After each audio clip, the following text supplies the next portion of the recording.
So good morning guys. तो चलिए start करते हैं आज के यानी कि 25 अक्टूबर के इंपॉर्टेंट करंट अफेयर्स को।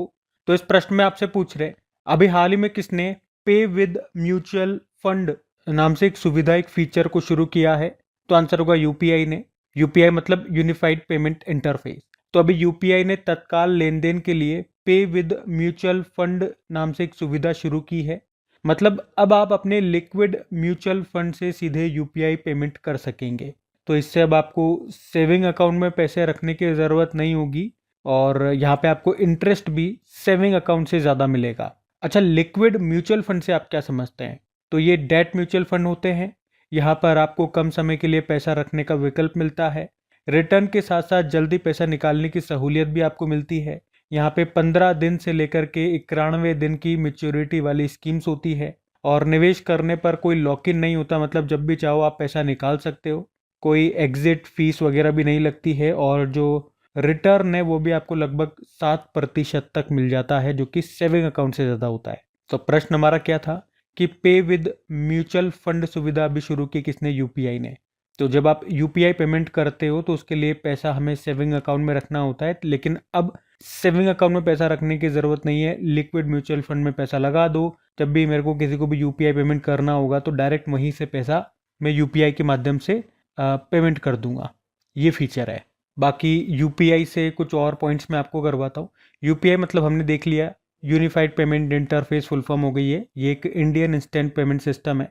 इसको तैयार किया था NPCI national payment corporation of India ने 2016 में। इसे अभी तक 8 देश अपना चुके हैं। 8वां देश कतर बना था। यूपीआई सिस्टम अपनाने वाला पहला विदेशी देश नेपाल है और यूपीआई को अपनाने वाला पहला यूरोपीय देश फ्रांस है। भारत का पहला यूपीआई एटीएम लॉन्च किया था हिताची पेमेंट सर्विसेज ने और यूपीआई पर क्रेडिट कार्ड को सपोर्ट करने वाला भारत का पहला ऐप मोबीक्विक है। यूपीआई लाइट फीचर लॉन्च करने वाला पहला बैंक पेटीएम पेमेंट बैंक बना था। उसके अलावा फिनटेक कंपनी स्लाइस ने भारत की पहली यूपीआई संचालित बैंक शाखा बैंक ब्रांच कहाँ पर लॉन्च की थी? बंगलुरु आंसर हो जाएगा। यूपीआई अपनाने वाला पहला कैरेबियाई देश बना था त्रिनिदाद एंड टोबैगो। वैश्विक स्तर पर शीर्ष रियल टाइम भुगतान सिस्टम कौन सा बन गया? यूपीआई। ठीक है, तो यूपीआई से ये प्रश्न भी ध्यान में रखना। अगला प्रश्न देखते हैं। फिर अगले में पूछ रहे हैं अभी हाल ही में किसने द बर्निंग अर्थ नामक पुस्तक के लिए अभी किसने ब्रिटिश अकादमी पुस्तक पुरस्कार जीता? तो आंसर होगा सुनील अमृत ने। तो इंपॉर्टेंट प्रश्न रहेगा। तो भारतीय मूल के इतिहासकार हैं ये सुनील अमृत, जिन्होंने 500 वर्षों के व्यापक पर्यावरण इतिहास पर आधारित एक पुस्तक लिखी है और उस बुक का नाम है द बर्निंग अर्थ, जिसके लिए 2025 ब्रिटिश अकेडमी बुक प्राइज इन्होंने जीता है। ब्रिटिश अकेडमी बुक अवार्ड की बात करें, इसकी स्थापना होती है, इसको स्थापित किया गया था 2013 में। ये पुरस्कार ह्यूमैनिटीज और सामाजिक विज्ञान में उत्कृष्ट गैर काल्पनिक लेखन के लिए दिया जाता है। इसमें पुरस्कार राशि के रूप में 25,000 पाउंड दिए जाते हैं और इस बार ये पुरस्कार दिया गया भारतीय मूल के इतिहासकार सुनील अमृत को उनकी पुस्तक द बर्निंग अर्थ के लिए। ठीक है, तो ये याद रखना। अब इसी तरह से कुछ और अवार्ड्स मैं आपको रिवाइज कराता हूँ। ये सारे 2025 वाले अवार्ड्स हैं और साहित्य से संबंधित ये अवार्ड्स हैं। ठीक है, तो अवार्ड्स भी मैं आपको करवा रहा हूँ और वो भी सारे के सारे साहित्य से संबंधित है। जैसे कि देखो, अभी किरण देसाई की किस किताब को बुकर प्राइज 2025 के लिए शॉर्टलिस्ट किया गया? The loneliness of Sonia and Sunny. 34वें सरस्वती सम्मान से सम्मानित किया गया, 2024 के लिए मिला साधु भद्रेश दास को। ये संस्कृत विद्वान है, उनकी पुस्तक स्वामीनारायण सिद्धांत सुधा के लिए। 2025 का पेंटर पुरस्कार दिया गया सूडानी स्कॉटिश लेखिका लीला अबुलेला को। जेसीबी पुरस्कार 2018 में स्थापित एक भारतीय साहित्यिक पुरस्कार है और अभी आधिकारिक तौर पर ऑफिशियली इसे बंद कर दिया गया। तो दो बातें हम याद रख लेंगे, पहला और आखिरी कब दिया गया था। पहला 2018 में दिया गया था बेन्यामिन को और आखिरी 7वां संस्करण दिया गया था 2024 में उपमन्यु चटर्जी को। मातृभूमि साहित्य पुरस्कार 2024 दिया गया सारा जोसेफ को, मलयाली भाषा की प्रसिद्ध लेखिका हैं। 2025 के लिए अंतर्राष्ट्रीय बुकर पुरस्कार दिया गया बानू मुश्ताक को, भारतीय लेखिका हैं। इन्हें इनके नॉवल हार्ट लैम्प के लिए दिया गया, जो मूल रूप से कन्नड़ भाषा में लिखा है। तो हम कह सकते हैं ये अवार्ड जीतने वाली ये पहली कन्नड़ भाषा की पुस्तक है। इसको ट्रांसलेट किया था अंग्रेजी में किसने? दीपा बास्ती ने। 2025 का यूनेस्को गिलर्मो कैनो विश्व प्रेस स्वतंत्रता पुरस्कार ये जीता ला प्रेंस ने। ये निकारागुआ देश का 100 साल पुराना अखबार है और इसी इंसिडेंट के बाद निकारागुआ यूनेस्को से अलग हो गया था। पी शिवकामी वर्चुअल दलित साहित्य पुरस्कार 2025 जीता इन्होंने।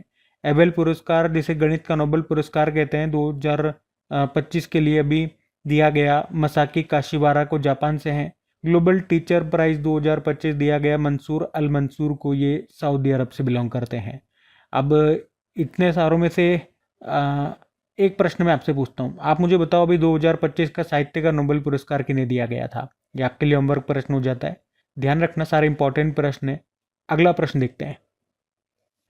फिर अगले में पूछ रहे हैं, हाल ही में विश्व पोलियो दिवस कब मनाया गया, तो आंसर होगा 24 अक्टूबर को। तो हर साल 24 अक्टूबर को वर्ल्ड पोलियो डे के रूप में मनाया जाता है। थीम है पोलियो का अंत, हर बच्चा, हर टीका, हर जगह। पोलियो एक संक्रामक वायरल बीमारी है। ये हमारे सेंट्रल नर्वस सिस्टम को, यानी कि केंद्रीय तंत्रिका तंत्र पर हमला करता है।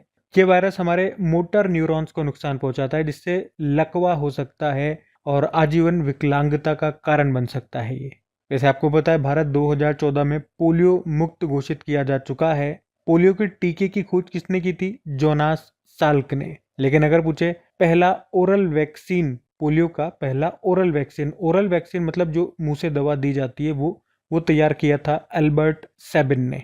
ये तो 24 अक्टूबर को पोलियो दिवस हो गया। 24 अक्टूबर को यूनाइटेड नेशन डे भी होता है, क्योंकि यूनाइटेड नेशन की स्थापना होती है 24 अक्टूबर 1945 को। 2025 में ये अपनी 80वीं 80th एनिवर्सरी मना रहा है। यूनाइटेड नेशन का मुख्यालय न्यूयॉर्क में हो गया। सेक्रेटरी जनरल है एंटोनियो गुतेरेस, जो कि पुर्तगाल से बिलोंग करते हैं। अब मैं आपको अक्टूबर के सारे इंपॉर्टेंट डेज एक बार फिर से रिवाइज करवा देता हूँ। 1 अक्टूबर को अंतर्राष्ट्रीय वृद्धजन दिवस होता है, इंटरनेशनल कॉफी डे और वर्ल्ड वेजिटेरियन डे। 2 अक्टूबर को अंतर्राष्ट्रीय अहिंसा दिवस और स्वच्छ भारत दिवस। 4 अक्टूबर को विश्व पशु दिवस। 5 अक्टूबर को राष्ट्रीय डॉल्फिन दिवस और वर्ल्ड टीचर डे। 6 अक्टूबर को विश्व पर्यावरण दिवस, यानी कि वर्ल्ड हैबिटेट डे, जो कि अक्टूबर के पहले सोमवार को है। 7 अक्टूबर को वर्ल्ड कॉटन डे। 8 अक्टूबर को इंडियन एयरफोर्स डे। 10 अक्टूबर को विश्व मानसिक स्वास्थ्य दिवस और नेशनल पोस्टल डे। 11 अक्टूबर अंतर्राष्ट्रीय बालिका दिवस और विश्व पक्षी प्रवासी दिवस। 13 अक्टूबर अंतर्राष्ट्रीय आपदा जोखिम न्यूनीकरण दिवस। 14 अक्टूबर विश्व मानक दिवस। 15 अक्टूबर विश्व छात्र दिवस। 16 अक्टूबर वर्ल्ड एनेस्थीसिया डे और वर्ल्ड फूड डे। 17 अक्टूबर गरीबी उन्मूलन के लिए अंतर्राष्ट्रीय दिवस। 20 अक्टूबर वर्ल्ड स्टैटिस्टिक डे। 21 अक्टूबर पुलिस स्मृति दिवस के रूप में मनाया गया। तो अक्टूबर के ये अभी तक के इंपॉर्टेंट डेज, इनको ध्यान में रखना। अगला प्रश्न देखते हैं। फिर अगले में पूछ रहे हैं, हाल ही में civil military fusion as a metric of national power and comprehensive security, ये पूरा बुक का नाम है। इस बुक को अभी किसने लिखा है, तो आंसर होगा राज शुक्ला ने। तो बुक का नाम क्या है, civil military fusion as a metric of national power and comprehensive security. इसको लिखा retired lieutenant general Raj Shukla ने, और इसको लॉन्च किया हमारे जो केंद्रीय मंत्री हैं राजनाथ सिंह ने। तो इस बुक में भारत की सिक्योरिटी और नेशनल पावर को बढ़ाने के लिए सिविल और मिलिट्री संस्था को एक साथ आकर काम करने के लिए कहा गया है। इसके बारे में इन्होंने लिखा है, ये इनकी बुक है। बुक का नाम याद रखना, लेखक का नाम याद रखना। कुछ और बुकें मैं आपको रिवाइज करा दूं, बुक्स एंड ऑथर वाला प्रश्न है क्योंकि। तो एक बुक आई थी Indira Gandhi and the year that transformed India, Srinath Raghavan ने। The woman who ran AIIMS the memoir of a medical pioneer को लिखा डॉक्टर स्नेहा भार्गव ने। रेडी रिलेवेंट एंड रिसर्जेंट को लिखा जनरल अनिल चौहान ने। The diary of a cricketer's wife को पूजा पुजारा ने। Kashmir insurgency deconstructing the state response revisiting 1989-90 को लिखा योगिंदर कंधारी ने। मोदीज नीति शास्त्र द वर्ल्ड्स हिज ऑयस्टर को लिखा आदिश अग्रवाल ने। डिफरेंट स्ट्रोक्स 1998 टू 2014 को लिखा ए.के. भट्टाचार्य ने। वुमेन लाइफ फ्रीडम, ये बुक का नाम है, इसको लिखा चौरा मकरमी ने। मैं बूंद स्वयं खुद सागर हूँ, इसको लिखा आशुतोष अग्निहोत्री ने। Wings to our hopes volume 2 को मतलब ये जो बुक है ये राष्ट्रपति जी के भाषणों का कलेक्शन है, ठीक है। तो ये सब बुक्स ध्यान में रखना। अगला प्रश्न देखते हैं। फिर अगले में पूछ रहे हैं, एशियन यूथ गेम्स 2025 का आयोजन कहाँ पर किया जा रहा है, तो आंसर होगा बहरीन में। तो एशियन यूथ गेम्स 2025 इसका आयोजन हुआ 22 से लेकर 31 अक्टूबर तक। इस बार ये इसका तीसरा एडिशन है, जो कि कहाँ पर हो रहा है, बहरीन में। तीसरा एडिशन है। इसका जो पहला एडिशन है ये 2009 में हुआ था सिंगापुर में। दूसरा एडिशन 2013 में हुआ था, चाइना में हुआ था। वैसे हर 4-4 साल में होता है ये। अब आप कहोगे 2013 के बाद तो अब जाके 2025 में हो रहा है, 4-4 साल में कैसे हुआ। तो 2017 वाला और 2021 वाला ये किसी कारण से कैंसिल हो गया था। इस कारण से अब ये 2013 के बाद डायरेक्ट 2000 हो रहा है। कहाँ पे हो रहा है, बहरीन में। बाकी 31 अक्टूबर को जो भी रिजल्ट रहेंगे तब तो मैं आपको बताऊंगा ही सही। देखो, बहरीन की कैपिटल याद रखना क्या है, मनामा। करेंसी होती है बहरीनी दिनार। अब एक प्रश्न आपके लिए, खेलो इंडिया यूथ गेम्स, ये तो हमने एशियन यूथ गेम्स की बात करी है, मैं आपसे पूछ रहा हूँ खेलो इंडिया यूथ गेम्स ये कहाँ पर हुए थे, कौन मेडल टेली में टॉप पे रहा, क्या मैस्कॉट वगैरह था, ये बातें आप लोग को बतानी है। बताइए। हम अगला प्रश्न देखते हैं। फिर अगले में पूछ रहे हैं, अभी हाल ही में केंद्र सरकार ने किस देश में स्थित भारतीय तकनीकी मिशन को दूतावास का दर्जा दिया? तो आंसर होगा अफगानिस्तान। एक्चुअली में अभी अफगानिस्तान के विदेश मंत्री आमिर खान ये भारत की यात्रा पर आए हुए थे। यहाँ पर उन्होंने हमारे विदेश मंत्री सुब्रमण्यम जयशंकर जी से मुलाकात की और इसके बाद भारत ने अफगानिस्तान की राजधानी काबुल में अपने तकनीकी मिशन को दूतावास यानी कि एम्बेसी का दर्जा दे दिया। एक्चुअली में भारत का अफगानिस्तान में दूतावास एम्बेसी पहले से थी, पर 2021 में जब अफगानिस्तान में तालिबान ने अपना शासन जमाया, सत्ता में आया, तो हमने अपने राजनयिकों को वापस बुला लिया था और फिर हमने अगले साल यानी कि 2022 में तकनीकी टीम को अफगानिस्तान भेजा था, जिन्होंने वहां पर सीमित स्तर पर अपनी मौजूदगी को दोबारा स्थापित किया था। पर अभी हमने अफगानिस्तान में हमारे भारतीय तकनीकी मिशन को दूतावास का दर्जा दे दिया है। अफगानिस्तान कैपिटल काबुल होती है, करेंसी है अफगान अफगानी। बाकी अफगानिस्तान को एशिया का हृदय कहा जाता है। और भारत से अफगानिस्तान जाने के लिए दो महत्वपूर्ण दर्रे कौन कौन से हैं, खैबर दर्रा और बोलन दर्रा। और हमने अफगानिस्तान में भारत मैत्री बांध भी बनवाया जिसे सलमा बांध कहते हैं या फ्रेंडशिप डैम आप कह दो। और अभी किस देश ने शतरंज यानी कि चेस पर प्रतिबंध बैन लगा दिया? अफगानिस्तान। आंसर होगा अफगानिस्तान। पाकिस्तान बॉर्डर को क्या कहते हैं? ड्यूरेंट लाइन कहते हैं। तो ध्यान रखना ये सब। अगला प्रश्न देखते हैं। फिर अगले में पूछ रहे हैं कि हाल ही में प्रवासी कामगारों संबंधी दशकों पुरानी कफाला व्यवस्था को किसने समाप्त कर दिया? तो ये भी अच्छा प्रश्न है। इसका सही उत्तर होगा सऊदी अरब। पहले आप समझो कफाला व्यवस्था क्या होती है। तो जब भी कोई प्रवासी श्रमिक किसी अरब देश में या खाड़ी देश में जाता है, जैसे कि हम यहाँ पे बात कर रहे हैं सऊदी अरब की, तो सऊदी अरब की बात करते हैं। जब वे सऊदी अरब जाता है काम करने के लिए, जैसे मजदूरी करने के लिए, घर का काम करने के लिए, ड्राइवरी करने के लिए, तो वहां पर जो नियोक्ता होता है जो उसे काम पे लगाएगा, वो उस श्रमिक के पासपोर्ट वगैरह या जो भी उसके डॉक्यूमेंट्स होते हैं वो अपने पास जब्त कर लेता है। और अब वो श्रमिक नियोक्ता की परमिशन के बिना न तो अपनी जॉब बदल सकता है, न अपने देश वापस लौट सकता है, और न उसे सैलरी टाइम पे मिलती है, न पूरी सैलरी मिलती है। मतलब इस तरह उसके साथ दुर्व्यवहार और शोषण किया जाता है। और ये सब किसके कारण हो रहा है? इस कफाला व्यवस्था के कारण ही। कफाला व्यवस्था यही है कि आप उसका पासपोर्ट जब्त कर लो, उसके डॉक्यूमेंट्स ले लो, अब कहाँ जाएगा वो फंस गया। पर अभी सऊदी अरब ने कहा कि हम इस कफाला व्यवस्था को समाप्त करते हैं, तो अब नियोक्ता के द्वारा श्रमिक का पासपोर्ट जब्त नहीं होगा।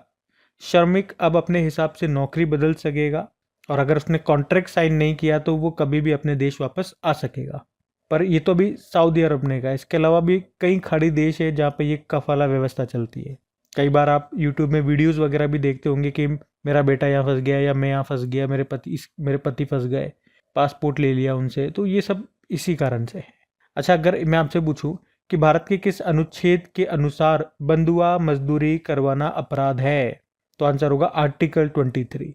अब बात सऊदी अरब की है तो ले चलते हैं आपको सऊदी अरब। ये रहा मैप में सऊदी अरब। कैपिटल रियाद होगी, करेंसी सऊदी रियाल। और सऊदी अरब इसने अपनी पहली luxury train dream of the desert शुरू की थी।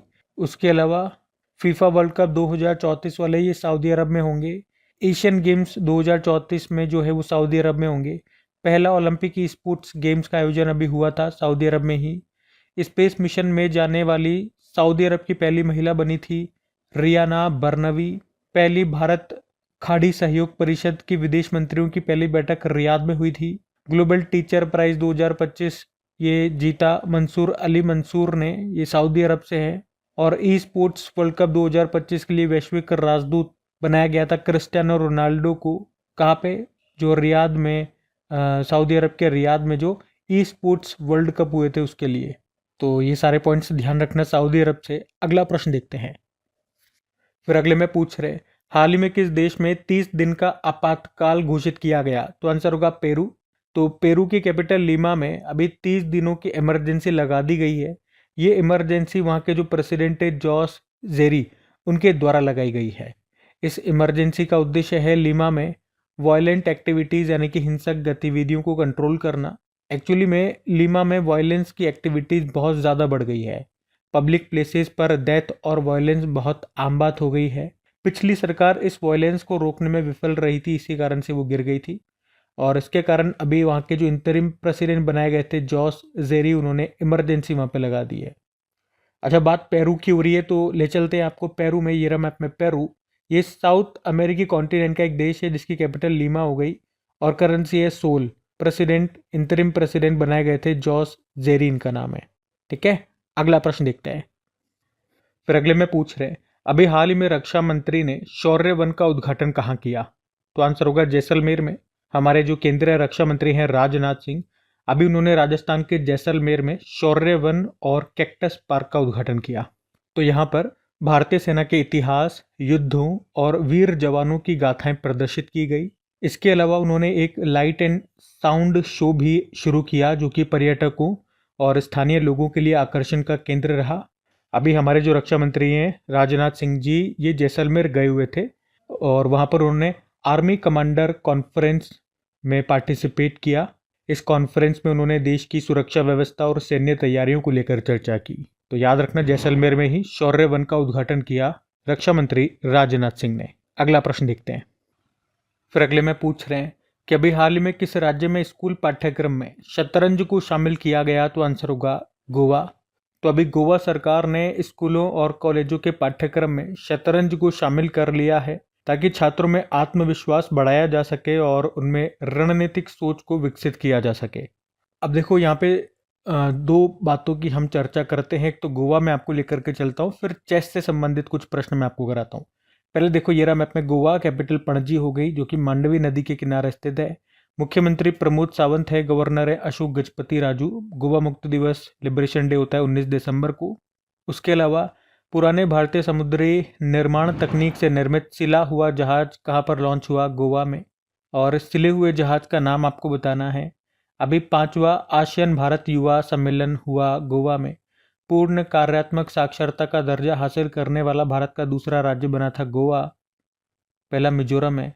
गोवा के ओजो फैनी को जीआई टैग मिला था। राजभवन अन्न धन योजना यहाँ शुरू हुई और भारत की पहली आर फेरी सेवा ये कहाँ पर शुरू हुई? गोवा में। फिडे चेस वर्ल्ड कप जो 2025 में होंगे, अभी अक्टूबर में होंगे, ये भारत में होंगे। भारत में भी कहाँ? गोवा में। और ये 5वां आसियान भारत यूथ समिट हमने देख लिया, ये गोवा में हुआ था। 10वां आयुर्वेद दिवस की मेजबानी की थी गोवा ने। अभी आयुर्वेद दिवस हमने मनाया था 23 सितंबर को। 10वां संस्करण था, गोवा में आयोजित हुआ।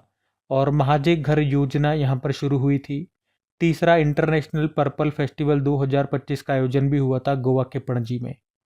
तो ये तो गोवा की बात हो गई।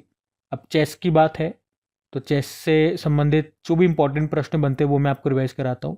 एक तो याद रखना, हमारे पहले ग्रैंड मास्टर का नाम है विश्वनाथन आनंद, जिन्हें लाइटनिंग किड ऑफ इंडिया के नाम से भी जानते हैं। इनकी ऑटोबायोग्राफी आई थी माइंड मास्टर नाम से। सबसे पहले 1991-92 में इन्हीं को राजीव गांधी खेल रत्न पुरस्कार मिला था। अभी 2024 का 4 खिलाड़ियों को मिला था। चारों खिलाड़ियों के नाम आपको बताने हैं। हमारे सबसे युवा ग्रैंड मास्टर डी गुकेश हैं। पहली महिला ग्रैंड मास्टर ये बनी थी एस विजय लक्ष्मी, और पहली महिला जो ग्रैंड मास्टर बनी थी उनका नाम है कोनेरू हम्पी। ये दोनों बातें अलग अलग है, मैं आपको डिटेल में बता चुका हूँ। बाकी वर्ल्ड चेस डे होता है 20 जुलाई को। भारत में पहली भारत चेस अकेडमी ये खुलेगी भुवनेश्वर में।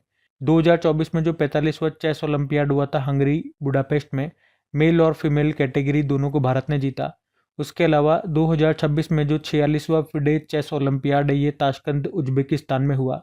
उसके अलावा women's world rapid chess championship 2024 इसको जीता कोनेरू हम्पी ने। फिडे विश्व ब्लिट्स चैंपियनशिप में आर वैशाली ने ब्रोंज जीता। चेन्नई के डी गुकेश ये चीन के डिंग लिरेन को हरा करके सबसे कम उम्र में फिडे विश्व शतरंज चैंपियन बने थे। 2024 का खिताब इन्होंने जीता था। उसके अलावा शतरंज खेल में 2800 एलो रेटिंग का आंकड़ा पार करने वाले भारत के दूसरे ग्रैंड मास्टर बने थे Arjun Erigaisi. FIDE chess world cup 2025 Bharat host कर रहा है, अभी अक्टूबर में होंगे ये। अभी 31 अक्टूबर को शुरू होगा, 27 नवंबर तक चलेगा गोवा में। विश्व जूनियर शतरंज चैंपियनशिप 2025 जीता प्रणव वेंकटेश ने। फिडे महिला विश्व चैंपियनशिप 2025 जो कि चाइना में हुआ था उसको चीन की प्लेयर जू वेंजुन ने जीता। किस देश ने शतरंज पर बैन लगा दिया? अफगानिस्तान। नॉर्वे चेस टूर्नामेंट को जीत लिया मैग्नस कार्लसन ने। ये दुनिया के नंबर 1 चेस प्लेयर है, नॉर्वे से बिलोंग करते हैं। तीसरा FIDE women's chess world cup 2025 जो कि जॉर्जिया में हुआ था उसको दिव्या देशमुख ने जीता, कोनेरू हम्पी को रहता। और इसके बाद 88 नंबर की ग्रैंड मास्टर बन गई थी दिव्या देशमुख, महाराष्ट्र से बिलोंग करती हैं, या यूं कह दूं चौथी महिला ग्रैंड मास्टर। पहला chess esports world cup 2025 को रियाद सऊदी अरब में हुआ था, इसको जीत लिया मैग्नस कार्लसन ने। 89 नंबर के चेस ग्रैंड मास्टर बने थे रोहित कृष्णा, तमिलनाडु से हैं। आर वैशाली ने लगातार दूसरी बार महिला ग्रैंड स्विस शतरंजी टूर्नामेंट जीतकर इतिहास रचा था। ये टूर्नामेंट हुआ कहाँ पे था? उज्बेकिस्तान के समरकंद में। और मेंस टाइटल इसमें अनीश गिर ने जीता था जो नीदरलैंड से हैं। बाकी विश्व चैंपियन डी गुकेश को हराने वाले सबसे कम उम्र के ग्रैंड मास्टर बन गए थे अभिमन्यु मिश्रा, अमेरिकी है। और विश्व में चेस को रेगुलेट करने वाली बॉडी है फिडे। स्थापना होती है 20 जुलाई 1924, हेडक्वार्टर लुजेन स्विट्जरलैंड, और प्रेसिडेंट है आर्केडी डोरकोविच, वाइस प्रेसिडेंट है विश्वनाथन आनंद। बाकी ये थी आज की हमारी करंट अफेयर्स की क्लास। कमेंट करके ज़रूर बताइएगा सेशन आपको कैसा लगा। अच्छा लगा तो अपने दोस्तों के साथ में स्टडी ग्रुप में शेयर ज़रूर कीजिएगा। वीडियो को लाइक नहीं करा तो लाइक कर दीजिए। बाकी चलो अभी कल के करंट अफेयर्स का हम क्विक रिवीजन कर लेते हैं और सेशन एंड करते हैं। तो पहला प्रश्न पूछा था, विश्व बौद्धिक संपदा संगठन के एडवाइजरी बोर्ड ऑफ जजेस का अध्यक्ष बनाया गया प्रतिभा एम सिंह को। पूर्वी एशिया शिखर सम्मेलन 2025 ये कहाँ पर आयोजित किया जाएगा? मलेशिया। उसके अलावा किस भारतीय ने ब्रिक्स अंतर्राष्ट्रीय पुरस्कार 2025 को जीता? डॉक्टर शबीर हसन ने। और फुटबॉल के क्षेत्र में दिया जाने वाला MLS गोल्डन बूट अवार्ड 2025 किसने जीता? Lionel Messi. और global investment risk and resilience index 2025 में भारत की रैंक क्या है? 155। और किस राज्य ने कायका सेतु पोर्टल को लॉन्च किया? कर्नाटक। भारत का पहला अत्यंत गरीबी मुक्त राज्य ये घोषित किया जाएगा अभी केरल को। और वास्तविक समय में बाढ़ पूर्वानुमान प्रणाली शुरू करने वाला पहला भारतीय शहर बन गया है चेन्नई। अभी हाल में निंगोल चाकोबा उत्सव ये कहाँ पर मनाया गया? तो आंसर होगा मणिपुर। ये प्रश्न एग्जाम में आ चुका है, ध्यान रखना। और आखिरी प्रश्न था कि रामानुजन जूनियर रिसर्चर्स प्रोग्राम किन देशों के बीच शुरू हुआ? भारत और यूके। चलो कल का भी होमवर्क प्रश्न देखते हैं और सेशन एंड करते हैं। तो कल पूछा था, भारत का पहला commercial electric truck battery swapping एवं चार्जिंग स्टेशन कहाँ पर स्थापित किया गया? तो आंसर होगा हरियाणा। आप सभी ने प्रश्न का बिल्कुल सही उत्तर दिया। अब ये आज का आपका होमवर्क प्रश्न,